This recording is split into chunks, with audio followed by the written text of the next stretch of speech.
So, besides Thriller, what are some other zombie musicals that you're aware of? None? Welcome to the Elusive History Podcast. You've found us. We are a hard-to-find history podcast. Harder to find, in fact, than a golden ticket from a chocolate philanthropist. Nice. I'm your host, owner of Ninja Shoes and Peacock attack survivor, Levi Van Lyndsay. And I'm your other host, ASCAP member and hiker of the Appalachian Trail, Lyndsay Burnett. What? This is where I read the part. Okay. At the top of the show, we like to fire off a quick existential warning.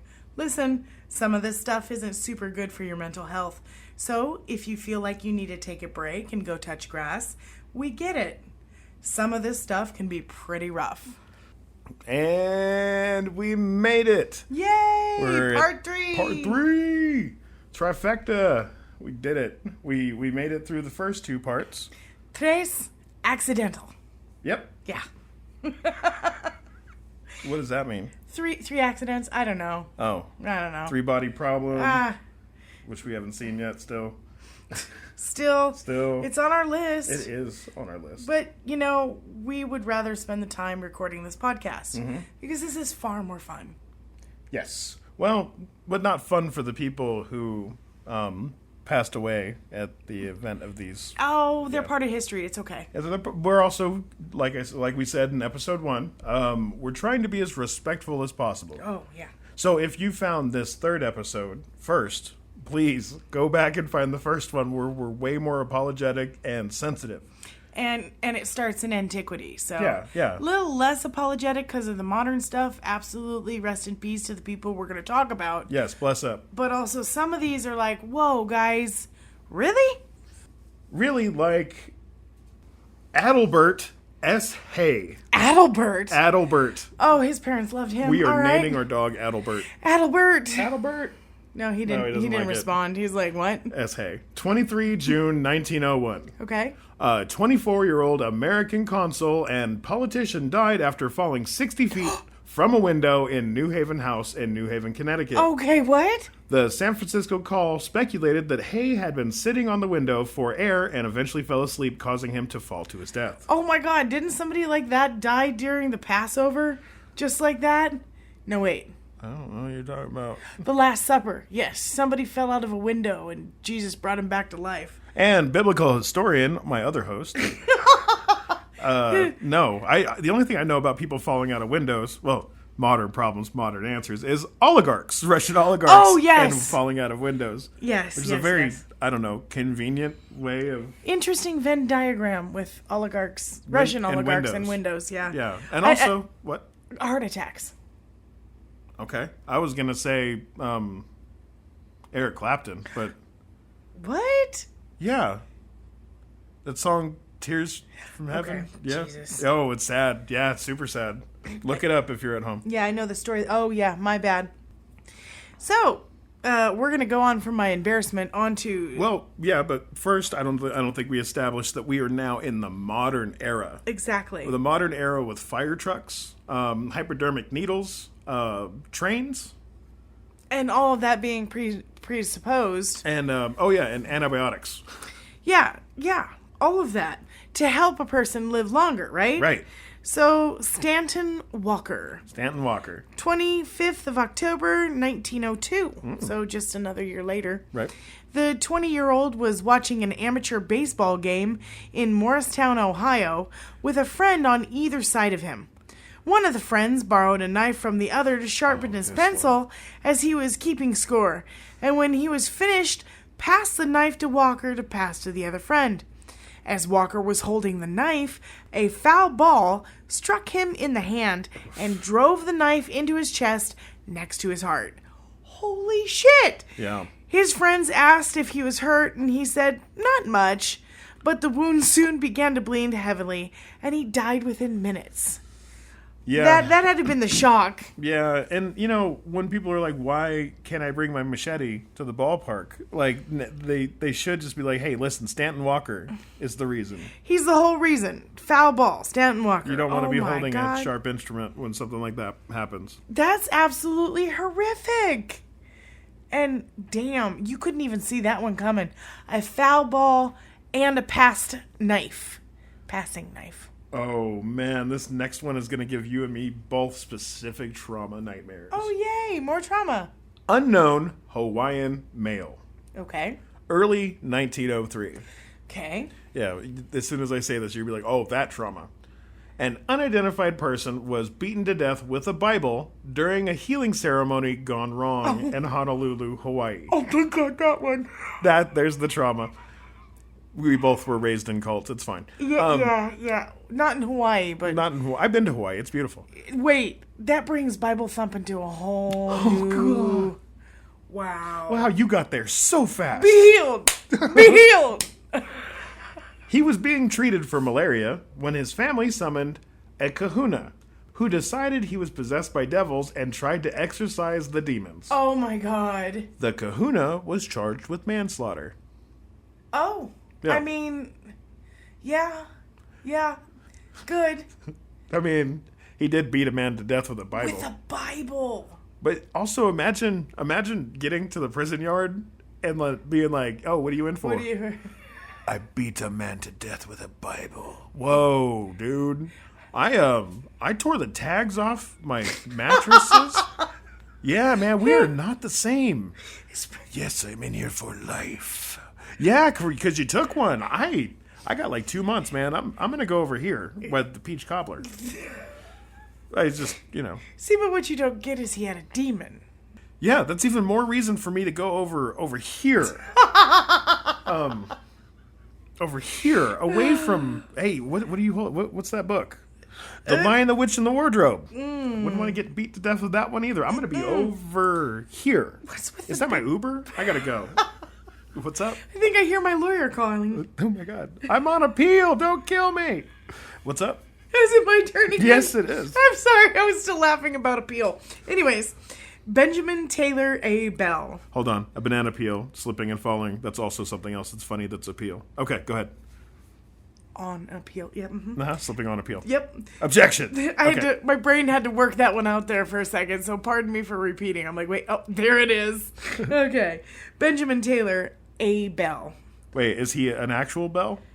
That's a long name. I don't know. We'll find out. Okay. March 1st, 1904. On 18th of February, 1904, while taking his habitual shortcut to the Canadian Mining Review offices through an adjacent store, the Canadian journalist walked through the wrong door in the store and fell 10 feet down an elevator shaft. I wonder if the people who were at the bottom of the elevator shaft were like, "This now in," or "This just in." Like, breaking news, my legs. Wrong door! Have I got a scoop for you? But he died of his injuries 12 days later. It's very sad. So, and rest in peace. But also... Ouch. I mean, you're supposed to be observant to be a journalist. You're supposed to observe and report. I guess that's observing people, and since there was no people around, he didn't have to observe, so... We are just going to continue on with the modern problems. Okay. Melissa M. Tiemann. 7 July 1904. All right. The 50-year-old resident of Los Angeles fell from a streetcar, when they had streetcars, and struck the back of her head on the ground, driving the teeth of an aluminum comb she was wearing into her skull. Ha! Yeah, so, just real quick. So she impaled her brain. Yes. Okay. Which is why that thing that's in the back of your hair. Yeah. ER. Yeah. Yeah. Don't wear hair clips while you're driving in vehicles, ladies. Put in hair bands if you need to, but hair clips will hurt you. They if take you're in lives. Yes, they take lives. And they're not fun to pull out when you're an ER professional, let me tell you. Or if you're not an ER professional, if you have to find yourself pulling it out of your own body. Yeah, don't do that. Wait for a medical professional. Unless you're surrounded by wolves. I always assume I'm living like a Liam Neeson movie. You're doing the callback to that guy that got both his hands stuck in a tree that he tried to like. Yeah, he tried to Captain America. Captain the tree America, apart. yeah. Yeah, don't get eaten by wolves. Be ready to defend yourselves from wolves At all times. all times. And listen, if you have metal teeth from a comb in your head, they can smell that blood. And so you're going to have to get rid of that. And then you're going to have to go full Rambo and get some gunpowder grains to cauterize the wound. You closed. blue blaze the hell out of this one. Holy cow. Sorry, it was the wolves. It's the wolves. How did we get to wolves? Oh, yeah, blood. They're like land sharks, you see. Okay. Is it my turn? Land sharks. They are. They smell blood and they come running. Oh, I'm like trying to get you back on track and my brain. Mountain lions, yeah, right? Mountain lions, they track you. They don't smell blood and go, oh, I need to go eat that. Wolves, coyotes, canids, they do. Oh. So that's why I said it's an apt description of saying like sharks. New fear unlocked. Okay, cool. Thank you for that. So don't bleed in the water. Don't bleed on the land. Just don't bleed if you can help it. Try to keep those fluids in your body. That's what we call health. I feel no bleeding on the water, no bleeding in the land. We have bled upon the water. We have bled upon the land. We have been feasted upon by both vile wolves, vile water wolves, and land wolves, and air wolves. Which, friend of the pod, Airwolf, the show, if you're now listening to the theme in your head like I am, it's a classic. I don't know if we should continue with this. What's up? Because then the next person I have to read. Oh, it's going to be perfect. It's going to be perfect. But don't be a coward and go to ads. Right? I thought it was funny. That would have been the perfect time. That would have been the perfect time to go to ads. So, Diedrich von Holzenhalser. Yeah, that's it. That's the thing. That's the man. 14th of November, 1908. Oh, God. The chief of the German Imperial Military Cabinet suffered a heart attack and died age 56 after giving a ballet performance to Kaiser Wilhelm II. Sequel. And other members of a hunting party staying at Schwergen? Schöningen. Okay. It's a palace. It's a beautiful... They're staying in a palace. The German language is beautiful. It's like a butterfly. Anyway... Shortly after ending his recital with a bow, he collapsed and was pronounced dead on the scene. The circumstances of his death are covered up by military officials so as not to further inflame public outrage over the Eulenburg affair and government scandal dealing with accusations of homosexual behavior against members of Kaiser's cabinet and entourage. Yo! So he died doing a performance. He died doing ballet. And they gave him a death story. The reality compliance division. Oh my God. He was like, no, he was too feminine. We can't. Well, I mean, because that's what they were trying to say he was. Right. Gonna say, and you wonder why I don't tell people I took ballet. Sarcastically. No, I didn't. That's from a movie. My life is not a movie. Okay. I had to take ballet, and it was very traumatic. Hold on. Yeah, she's got loud-ass ice. The man that says his life wasn't a movie. Do you know how many movies I've watched that I'm like, did they watch you? Like that new Roadhouse movie. Oh, you want to talk about my... Do you want to talk about my Roadhouse backstory of being a Texas bouncer, North Texas bouncer? Bringing a rough bar back under the... sorry. One man has returned to bring justice to a dusty Texas bar. Jump, jump, jump. Jump, jump, jump. Yeah, it's going to be the Terminator theme, kind of, but with guitars. It's fun. Right. Anyway. Yeah, back on my track. life is not a movie. No. Liam Neeson was there. Okay. George Spencer Millett, 15 February 1909. All right. The American teenager who worked as an office boy at an insurance company in Metropolitan Life Building in New York City was fleeing 6 young women stenographers at his workplace intent on giving him kisses for his 15th birthday. 6 of them? This is like a story from my life, too. But did you die? Okay. intent on giving him kisses for his 15th birthday while carrying an ink eraser in his breast pocket. Okay. As the woman moved in for their kisses, he fell forward and the eraser's point pierced his heart, killing him. I'm sorry, I thought erasers were supposed to be soft. It said it had a metal point to it. Oh See, look at him, though. God. He's... Oh, that looks like a choir boy picture. Holy cow. That looks like the little characters that my grandma had during Christmas time of choir boys in the... Wow. To me, it just looks like any Victorian age ghost that's haunting. Maybe it's because he's holding a book. Anyways. That's the Bible. Remember, we have trauma from the Bible from two or three back where the Hawaiian guy died from getting beat to death. Devil be gone! Doc Powers. Oh, the baseball player. Oh, you know this one. I do, actually. 26th of April, 1909. Everybody dies in April. And there was a lot going on in 1909, apparently. Oh, yeah. The 38-year-old American Major League Baseball player ran into a wall while chasing a foul ball during a game at Philadelphia's Shibby Park on the 12th of April, 1909. He died from internal injuries 2 weeks later. Yep. Oh, that guy. Yep. Didn't he have a whole bunch of accidents happening to him his whole life?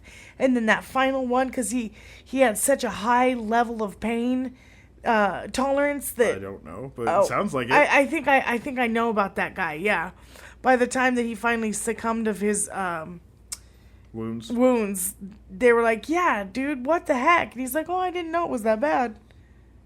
Oh, my God. Franz Reichelt. 4 February 1912. All right, we're a little past 1919 now. No, we're not. We're 1912. 1909 is what you're referring to. Oh, bah. Yeah, there you go.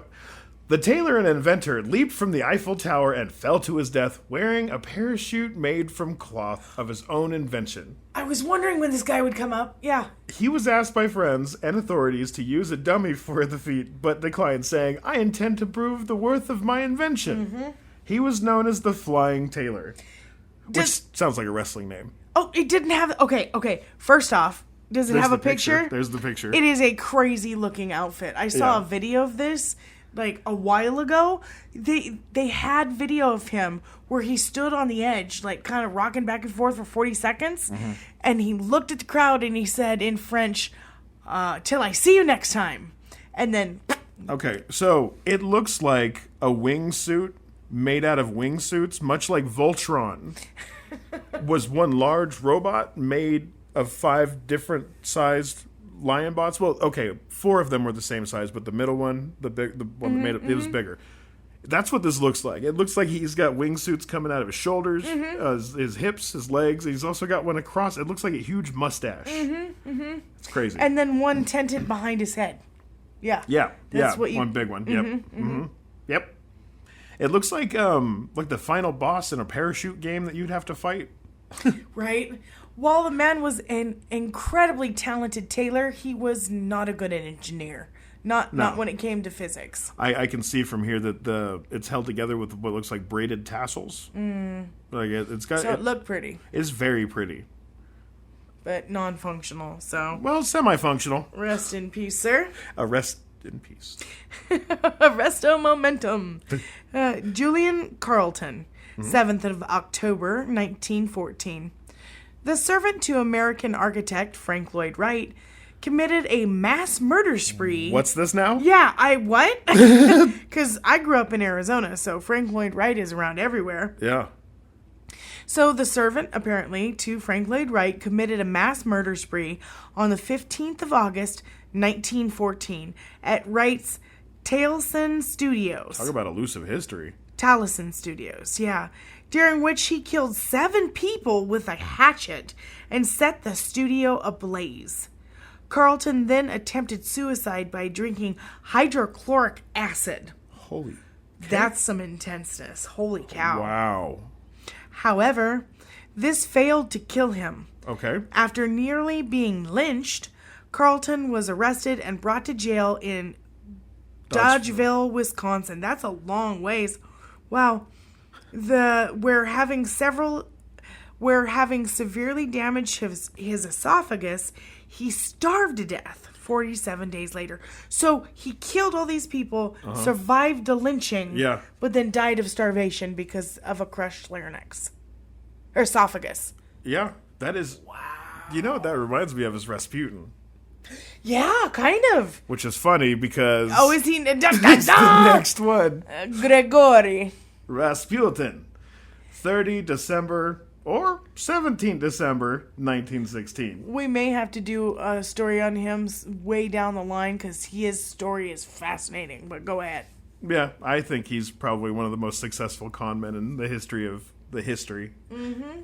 The Russian mystic died of 3 gunshot wounds, one of which was close-range shot to his forehead. Little is certain about his death beyond this, and the circumstances of his death have been the subject of considerable speculation. Mm-hmm. According to his murderer himself, Prince Felix Yusupov, Grigory Rasputin consumed tea, cakes, and wine which had been laced with cyanide, but he did not appear to be affected by it. He was then shot once in the chest and believed to be dead, but after a while, he leapt up and attacked Yusupov, who freed himself and fled. Rasputin followed and made it to the courtyard before being shot again and collapsing into a snowbank. The conspirators then wrapped his body and dropped it into the Malaya Nevka River. Malaya Nevka River. I have to say it with my Russian accent or I can't do it. What they fail to mention in here is he was also hung. Yes. Hung. And then chopped into pieces and then thrown into the river. There's so many different accounts to this. Well, and there's a lot of myth that surrounds that man's life. Like I said, we'll have to do another one about that later because it's hard to piece apart what's real and what's actually myth. Right, because the legends of him especially after his death, were kind of like Blackbeard sort of legends. Yeah. Yeah. Yeah. So the next one is Ray Chapman. Ooh. I'm from Chapman's. You're related to Chapman's? That's right, I forgot that. Yeah. So the 17th of August, 1920, on the 16th of August, 1920, while he was up to bat, the 29-year-old Cleveland Indians baseball player was struck in the head by a pitch thrown by New York Yankees Carl Mays and died 12 hours later. What? Yep. Oh, this was before they had headgear and stuff like that to help protect from fastballs and stuff. Oh, yay, the good old days. Okay. So, we want to do monkey murder or spiritualist suicide? Monkey murder first. I can do it too first? Yeah. Okay. Alexander of Greece, 25 October, 1920. Okay. God, what is it with kings? The 27-year-old Greek king died of sepsis after being bit by a palace steward's Barbary macaque in his garden while trying to break up a fight between his German shepherd and another monkey. Oh, God. So, like a third monkey, or a third party monkey decided just to bite join in and bite him. Yeah. Alex, the king. Fuck you in particular. No. What? That macaque worked for the Creed. Oh. For the Assassin's Creed. For the Creed. For the Creed. And then we have Thomas Lynn Bradford. Okay. 5 February 1921. What Thomas Lynn Bradford have happened to him? In an attempt to ascertain the existence of an afterlife, the spiritualist committed suicide by sealing his Detroit apartment, blowing out the pilot of his heater, and turning on the gas, dying of carbon monoxide poisoning. Bradford had intended to communicate his findings to fellow spiritualist Ruth Starkweather Doran, but some weeks after his death, the New York Times ran the article, "Dead Spiritualist Silent."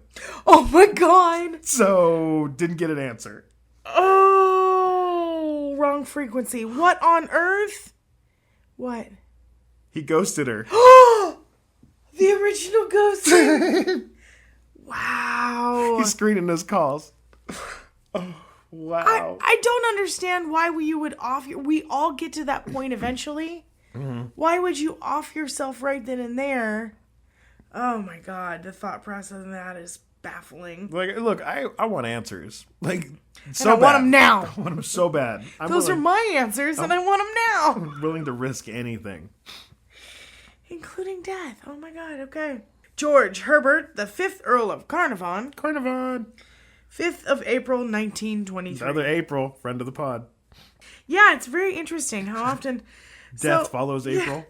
The financier of Howard Carter's search for Tutankhamun died after a mosquito bite, which he had cut while shaving, became infected. Ugh. Some attributed his death to the so-called curse of the pharaohs. Yeah, but who hasn't been there? That's quite a long list, I believe so. Oh my god. I believe. Martha Mansfield, 30 November 1923. Okay. While the 24-year-old American film actress was on location in San Antonio, Texas, while filming the American Civil War drama The Warrens of Virginia, a lit match was carelessly tossed by a crew member, which ignited the hoop skirts and ruffles of her Civil War costume. Ah! Mansfield had just finished filming her scenes and retired to a car when her clothing burst into flames. Oh my god. Co-star... In a car. In a car. Yeah. In a dirty car. In a dirty car. Co-star Wilfred Lintel and a chauffeur were able to extinguish the flames, and Mansfield was rushed to a hospital where she died the following day from her injuries. Wow. Yeah. That's tragic. Rough. Yeah. Okay. Frank Hayes, the 4th of June, 1923.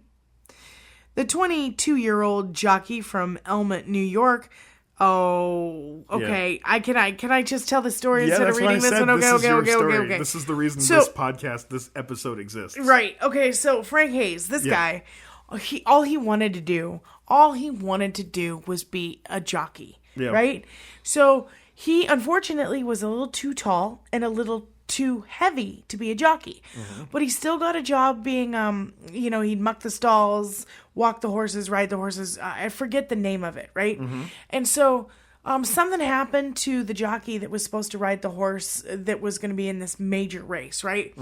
And Hayes was like, "Come on, boss, just let me ride the horse," right? So they said, "Hey, if you can get your weight down, I think it was 10, 12 pounds, something like 10 pounds. A small amount. Right, a very small amount. I'll let you ride the horse," right? Because he had put the time in. And he went on this massive, he didn't drink anything. He wrapped himself in cellophane. He did everything, lost 12 pounds, got on the horse, got to ride the horse. Him and this horse, they take off. They're a thing, right? They're in sync. This horse just goes. He ends up fucking winning the race. His first time riding as a jockey. And the owner of the horse, goes out and he's like, "Way to go, Hayes!" And he even commented how weird it was that Hayes didn't say anything, right? So as soon as he touched Hayes's leg, Hayes slumped over and fell off the horse. He had a heart attack at the finishing line, and it stayed sitting up somehow until getting to the very end, and then just... Yeah, somewhere mid-race, he had a heart attack. And No, not mid-race. Right at the... mid-race. Finish line, whatever. He died. Yeah. So that horse. Let's give props to the horse. Right? I've always said this, and this is not to throw shade at the jockeys or jockey community, but why don't they just race horses without people on them? I don't think they'd do the same. I don't think the horses would respond the same. Okay. Well, chase them with a tractor or something. I don't know. You're not greyhounds. Make a horse stampede. A controlled horse stampede is what I'm looking for here. Nope, that's dangerous. How are you going to test their ability unless you put that's why you put people on the back of them. Just dangerous. Danger. Anyways, read another one. That was a terrible idea. What were you thinking? You want to hear about a terrible one? Thornton Jones. All right. 1924. The lawyer from Bangor, Gwynedd, Wales. Okay. Friend of the pod, citations. No. Woke up to find that he had his throat slit. Motioning for a paper and pencil, he wrote, "I dreamt that I had done it. I awoke to find it true." Oh my God! And died 80 minutes later. He had done it himself while unconscious. An inquest at Bangor delivered a verdict of suicide while temporarily insane. Holy shit! Yeah. Talk about dark. Okay, I've done a lot of weird stuff while I was sleeping. Mostly snoring really loud. Somnambulizing? Somnambulizing? Somnambulizing, yeah.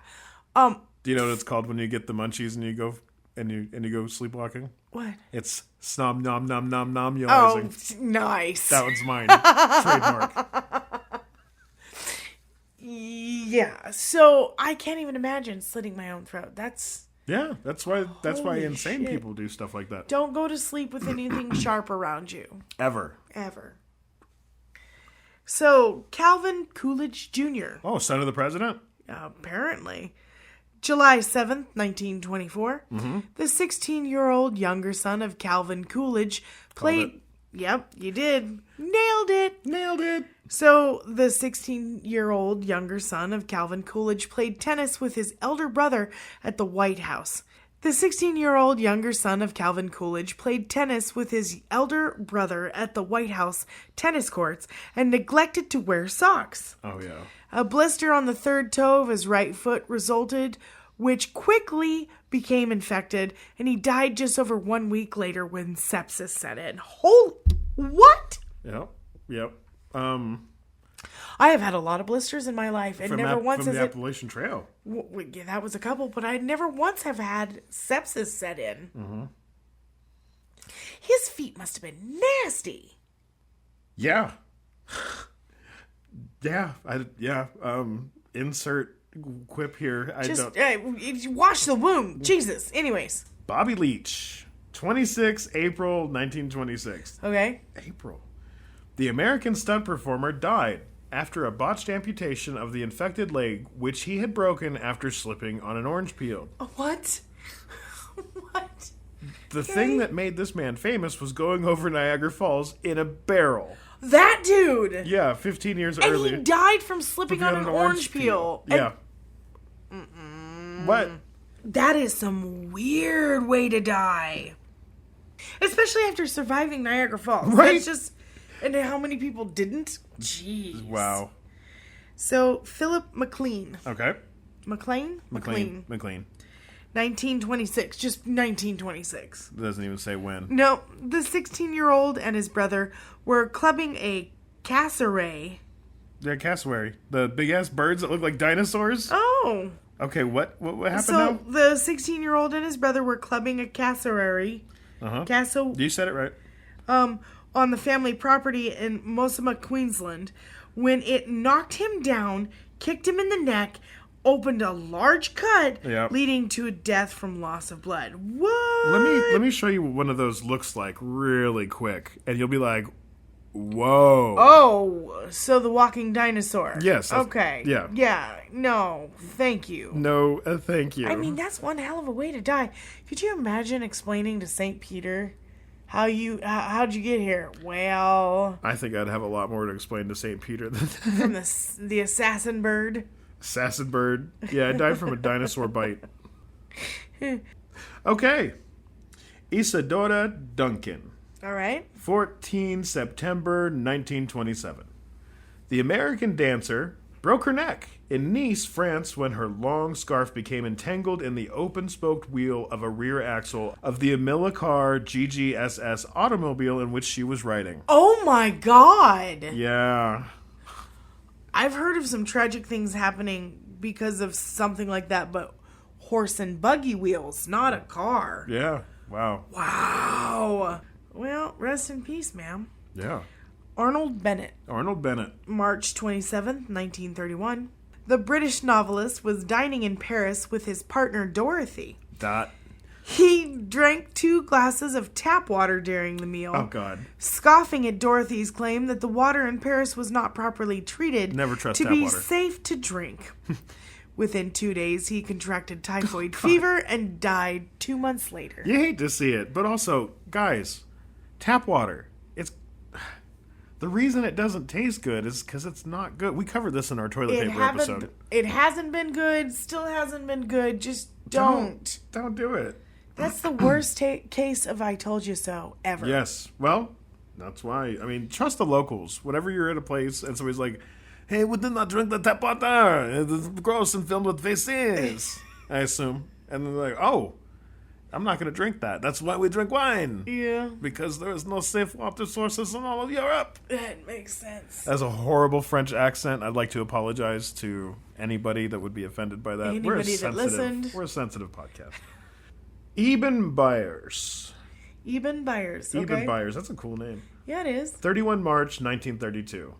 The American socialite and industrialist died after drinking excessive quantities of radium. Okay. He had developed persistent pain after a fall in 1927. Okay. For which he was prescribed Radithor, a patient medicine that contained 1 microcurie.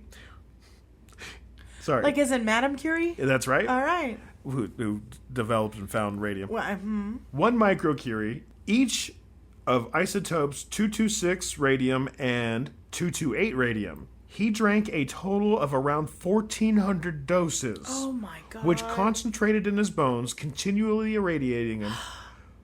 Wow. By 1931, his bones were reportedly disintegrating and his jaw had been removed. He died the next year. So like the radium gals. Yeah, but way worse. Way worse. Wow. Turned his bones to powder. That's back when doctors thought that anything new was good. Oh so yeah, here, we'll just give it. You need to get some X-rays in that wound of yours. That's why we have testing standards now. X-ray wasn't just X-rays. No, I'm talking about back then. Oh yeah, like they didn't have the lead filled like smocks right, protection and all that. No, there's like just go stand in front of that for about an hour. Yeah, wait until we tell you to come out. Yeah, wow. You'll know when. You'll feel be a glowing. popping sensation. Popping. Your teeth. It's fine. That's disintegration. Anyways, no breathing. Mary Emma Bush James. Okay. Yeah, 2nd of May, 1936. All right. The wife of the Los Angeles barber, Robert James, died from drowning in a fishing pond after being bound and thrust into a den of rattlesnakes. Okay. Accidentally? Yeah, the Los Angeles Police Department later arrested a 38-year-old night manager of a nearby nightclub who said that he was the one who bought the snakes from a Pasadena farm and took it to James La Crescenta home. That's a murder. That's not an accident. Yeah, that's... Who put that in that list? Somebody needs to be edited. Fred Clapp. All right. I wonder if that's what the disease is named after. Probably not. Okay, let me just cut that out. Fred Clapp, 28 May 1937. Okay. The 77-year-old farmer from Clark County, South Dakota, died after being dragged by a bundle of horses while being tied to the harness. A bundle. Oh, so he must have had a 4-up or more. I'm sorry. I'm going to need you to translate that into normal city dweller human. Okay. Was so, that like a push-up? But so a bundle of horses in my mind, because I grew up with horses, would equate to a team, multiple teams of horses. So a team of horses is 2, right? Or however many it takes to put on a jersey. 2 teams of 2 is a 4-up. Okay. 2 teams of 3 is a 6-up. Okay. 2 teams of 4 is an 8-up. So you can have... and they all fight each other in a tournament? To find out which one is the horse above them all? Okay, all right. Okay. So they all are in harness usually and all lined up pulling something. Oh, in one straight line, yeah, because you wouldn't want them going the other way. Yeah, no, Right. exactly. Okay. So if they were run away and he was being drugged, how do you stop that? Well, I like to not tie myself to large land animals. Well, this was in the 1930s? Yeah. They were still farming with horses at that time. They still had buggies. Fine. That's a personal decision. They had tractors back then. I'm just explaining. I was trying. Wasn't what? Then again, if you see how many runaway tractor deaths there's been, I mean. Oh my God. Yeah. Nicholas Comper. Okay. 17 June 1939. The aviator and aircraft designer was attempting to light a firework in Hythe, Kent, when a passerby inquired what he was doing. Okay, got a looky-loo. Comper replied that he was an IRA man planning to blow up the town hall. I just honestly was like, yeah, I'm out here to do some terror. The passerby knocked down Comper, who hit his head on the curb. Okay. Was he actually really... Okay. It was a firework. He was like, I'm an IRA man. Oh my God. And the guy was... Listen, don't make jokes. Don't make jokes. Around explosives. People will take you seriously. Especially with political shit. Oh my God. Wow. So, Sherwood Anderson. Sure would. All right. The 8th of March, 1941. Okay. The American writer died of peritonitis after accidentally swallowing a toothpick. Oh my God. No, thank you. My grandpa used to eat on toothpicks all the time. He had it in his mouth. He'd move it around and stuff. I always wondered what would happen if you swallowed one of those things. Same thing that happens when you give dogs chicken bones. Huh? Yep. Don't do it, by the way. Friend of the pod, dogs. Friend of the pod, dogs. Stop it. Clarence Stagemeyer, 29 September 1943. The 32-year-old was watching a Cleveland Indians-Washington Senators doubleheader in Griffith Stadium when an errant throw by a Senators third baseman, Sherry Robertson, struck him in the forehead. Despite appearing uninjured, afterwards he heeded the Senators' team physician's entreaties to go to the hospital, where he died the next day of a fractured skull. Oh. Stagemeyer was the first fan in Major League Baseball history killed by a ball leaving the field, and the only such fatality to date to have been struck by a thrown ball. Wow. Because most of the time it's off of a bat. Well, human fatality. I know that there was multiple bird fatalities by the Diamondback And guy. also the English. Just call back. We're talking about baseball here. Oh, you're talking about the big unit, Randy Johnson? Yeah. The pigeon He pigeon killed destroyer. not one but two. Yeah. Yeah. Pigeons are anywhere he's around. That man bird hunts with his arm. Turns that thing into fucking But feathers imagine and mist. how hard you would have to throw the ball to hit somebody in the stands and break their skull. Yeah, I can imagine. That's why I don't like going to watch games. So That, and she doesn't like baseball. then I'm bored as hell with it. Yeah. But There's no magic or casting spells or warrior classes. None of that. This doesn't have my attention. Anyways, so Thomas Midley Jr. Oh, they're so nice they had to do it twice. He's so Midley. November 2nd, 1944. In 1940, the 51-year-old contracted polio. Oh, that's not funny. That's not funny at all. Which left him severely disabled. Even less funny. Yeah, what the heck? He devised an elaborate system of ropes and pulleys to lift himself out of bed. And in 1944, he became entangled in the device and died of strangulation. Okay. I mean, first off, good on him for not letting his disability, take him out. But also, poor planning, sir. Wow. Yeah, letting your device get you. But also, some Final Destination stuff. How many inventors are the ones that end up succumbing of their own inventions? I mean... Probably a lot of them. Fucking whoops. Thomas Mantell. All right. 7 January 1948. Okay. This one is actually pretty close to home. The P-51 Mustang fighter pilot crashed while in pursuit of an unidentified flying object. Okay. Near Franklin, Kentucky, thus becoming the first person known to have died as a result of a UFO sighting.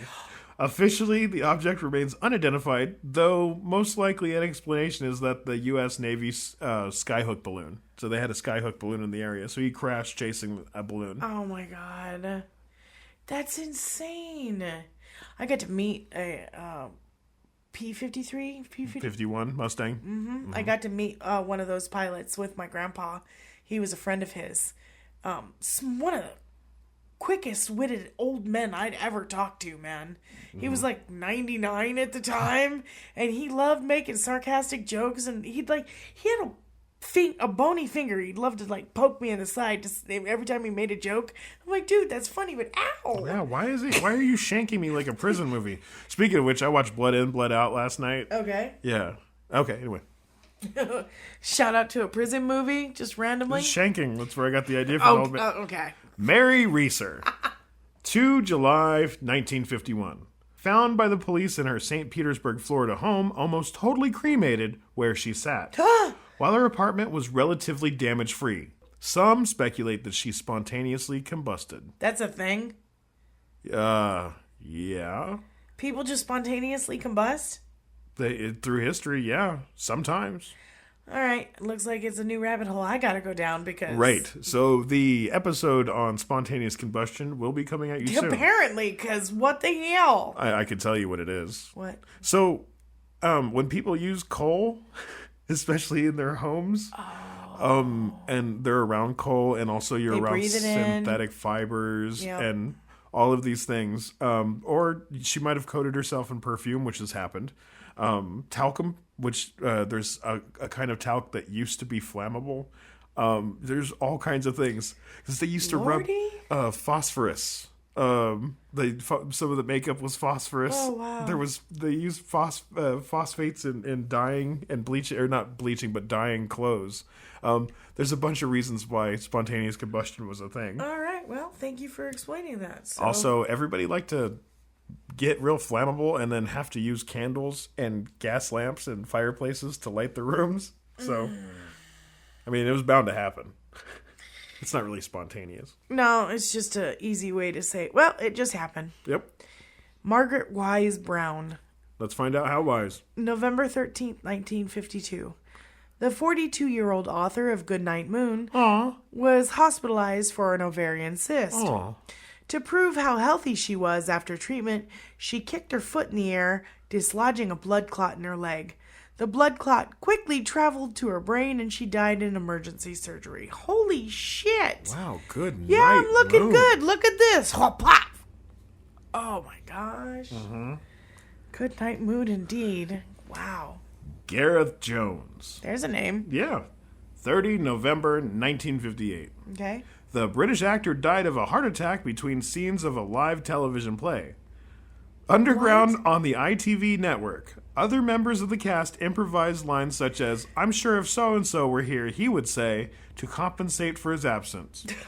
Coincidentally, his character was scripted to die of a heart attack in a later scene of the play. Oh my god. Mm-hmm. So he just jumped the gun early. Yeah. Or jumped the heart attack early. Right. Damn. We've made it to the 1960s. Yay!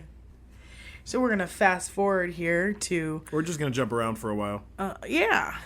Catchy the Poodle, Marta Espina, Edith Solá, and an unidentified man. Yep. In October 21st of 1988, a poodle named Catchy in Caballito, Buenos Aires, fell 13 floors and hit a 75-year-old Marta Espina, killing both instantly. In the course of events, 46-year-old Edith Solá came to see the incident and was fatally hit by a bus. Wow. An unidentified man who witnessed her death had a heart attack and also died on the way to the hospital. What this doesn't say is that the dog killed the 75-year-old owner of the dog. Mm-hmm.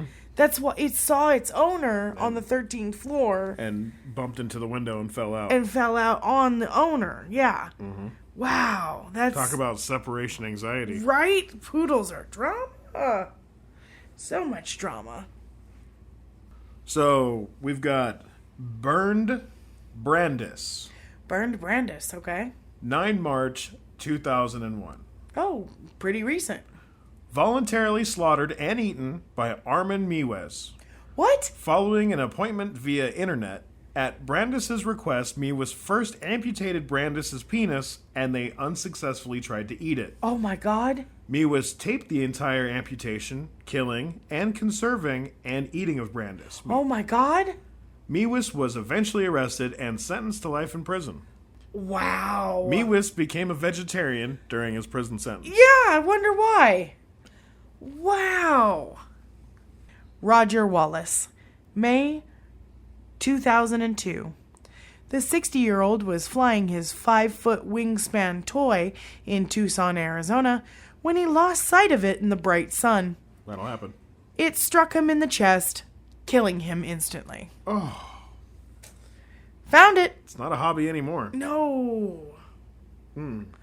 Now I hear the dirge being played. That was dark. That was really dark. I mean, these are all dark. They're all people died. Well, yeah, they're finding their demise. Oh, but... this one. And we're probably only going to do like 1 or 2 more before we crazy Ivan this whole thing. Kyle McGarity, 14 December 2002. Okay. After a drunken scuffle, the 25-year-old fell about 15 feet. Actually, that's not true. So it wasn't really a drunken scuffle. It was over a romantic So this other guy and him got into a fight over a lady, and this other guy tossed him down the manhole. Oh, what? So he just threw him down. Okay. Well, yeah, he kind of just threw him in there because it was open. Okay. But the 25-year-old fell about 15 feet into a manhole flooded with scalding hot water and filled with steam in lower Manhattan. Oh, my God. McGarity survived the fall without major injuries, but was steamed alive, with emergency services unable to recover his body for several hours. Oh, my God. Yeah. I wonder if that guy got charged for eating him in there. Well, yeah. So here is an unknown female in 2004. Mm-hmm. In an attempt to protect herself from SARS during the 2002-2004 SARS outbreak, a 45-year-old woman in Taiwan bathed in 40.5% ethanol. She laid down in the fluid at 11 p.m. and was found dead at 11 a.m. by her family the next day. Her BAC blood alcohol count was 1.35%. Wow. Oh my God. She most likely absorbed the alcohol through the skin. Oh, that's bad. Wow. Oh, wow. Wow. That's something I never would have thought of to do. Yeah, that's why people... Wow. Yeah, I have nothing to say about that. I literally have no handoff for that. Just, wow. And that's a good one to end on for that part, isn't it? Yeah, I just want to go ahead and say there are so many more that we might do a fourth one in the future. Yeah. Because there are so many. There's a couple, though, that we definitely need to do in depth because it's like, wait, what? There's quite a few of them that we had already covered. We can't just gloss over that. Yeah. So, do you want to make a mouth noise for like a submarine noise? I don't even know what it's supposed. Whoop whoop whoop. Is that what? I don't know what it's supposed to sound like. That sounded really good. Okay. That actually, is that your mating call? Hey, how you doing? Okay. Stop. We'll be right back.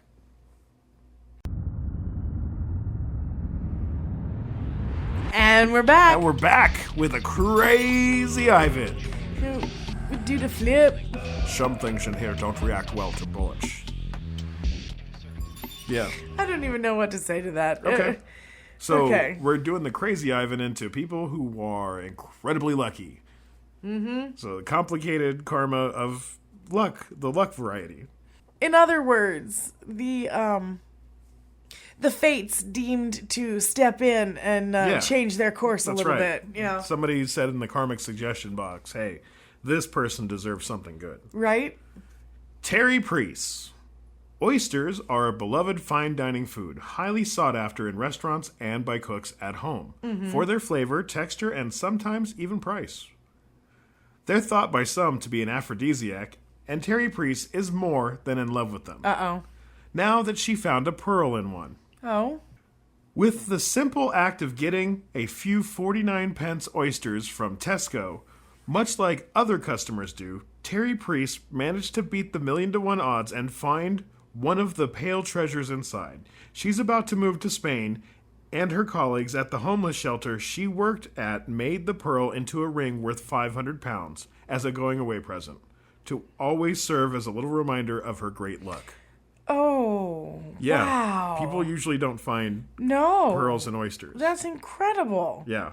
I didn't know that. Huh.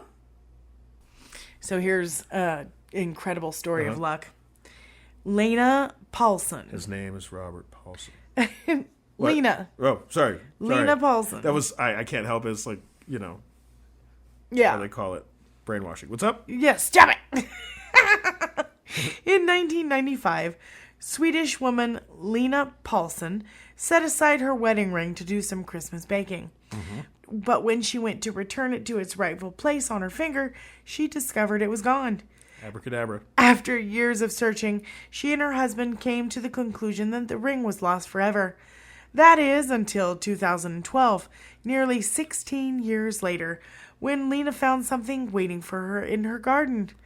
While pulling up carrots, Paulson was shocked to find her long-lost ring around one of the carrots. Nice. An event so amazing it caused her to let out a scream that her daughter could hear all the way inside the house. Nice. Though the family has been gardening for years, there had been no sign of the ring. Apparently, this was the first time they'd planted carrots by simply throwing out seeds at random across the garden, instead of in rows like they'd done before. Oh, wow. The chance that one of the seeds had landed inside the ring is like winning some sort of mini bottle ring toss at the carnival. But Lena couldn't care less about the astronomical odds of how she got back her ring. She's just glad to have it back. Yeah, that's crazy. That's a crazy good one. Right? Wow. Could you imagine pulling that carrot up and being like, with thee I wed, or with this ring I thee wed? Martin de Jong. Sometimes people survive solely because they avoid the situation that would have put them in danger. Okay. Many of these people never consciously do so, however. They chalk it up to circumstances like they were sick or had to do something else at the time. And others say they got a strange feeling not to go. This is like keep your head on a swivel moment. Yeah. In 4 months, Dutch cyclist Martin de Jong cheated death by airplane twice. He booked a seat on the MH17 flight, but found a cheaper flight and changed his ticket, while the doomed flight he was originally intending to go on crashed midway. Oh, wow. He was also scheduled to be on MH370, the flight that went missing in 2014. Oh, my God. And was never found, only to be rescheduled at the last second. Like, Holy. right. Wow. Somebody was looking out for him. Holy cow. Right. That would be like, I don't know. I can't even think of the odds on that. Like 2 planes that you...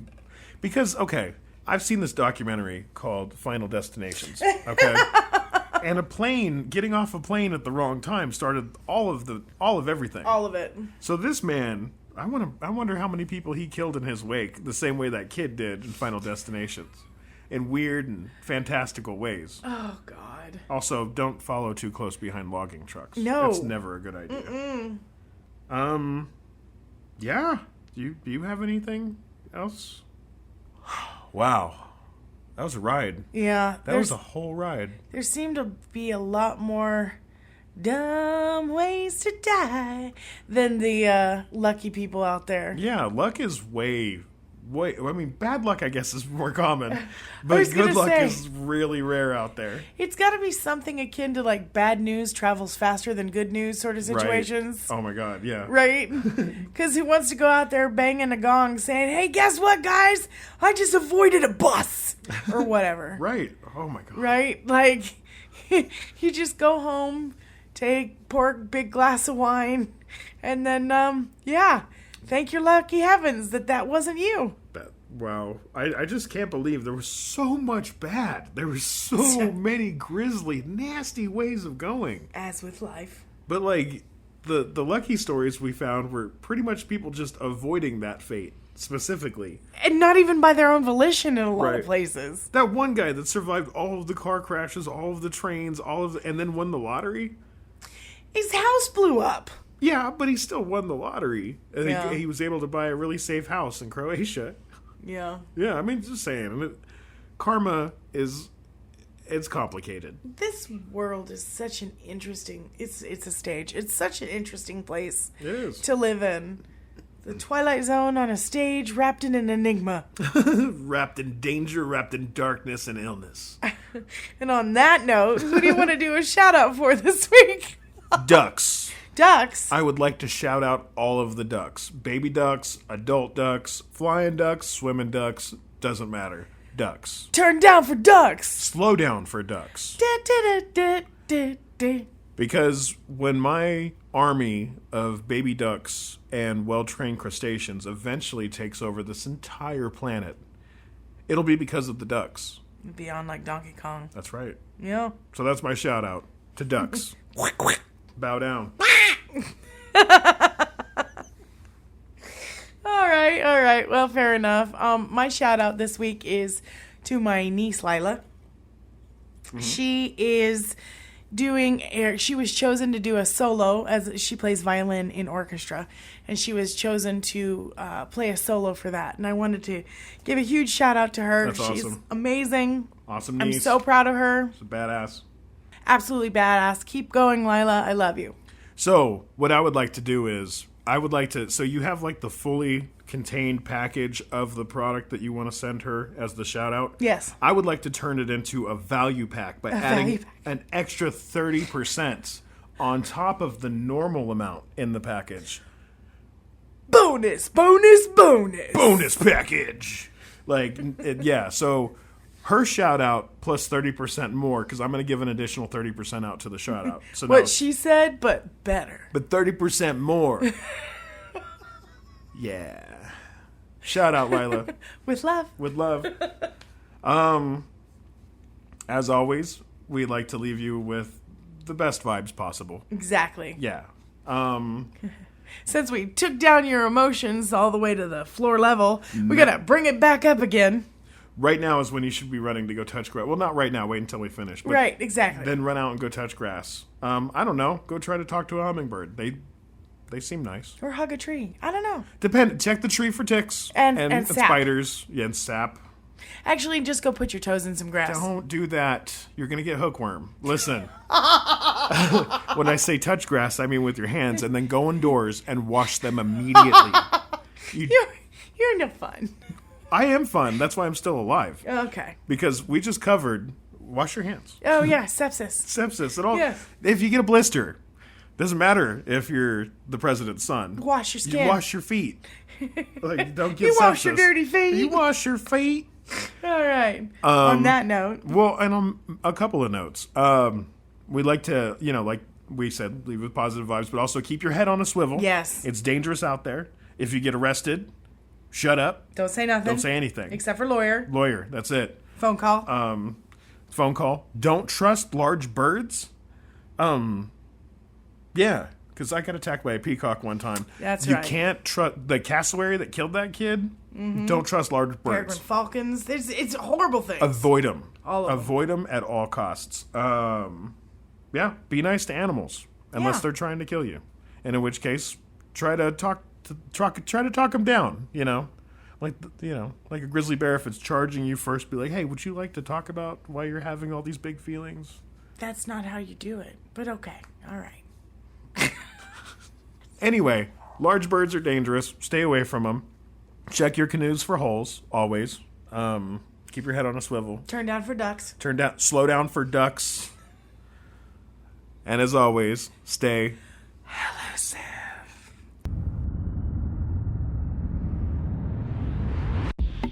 The Elusive History Podcast was written by Lyndsay Burnett and Levi Van Scoik. Music by Levi Van Scoik. Editing by Lyndsay Burnett.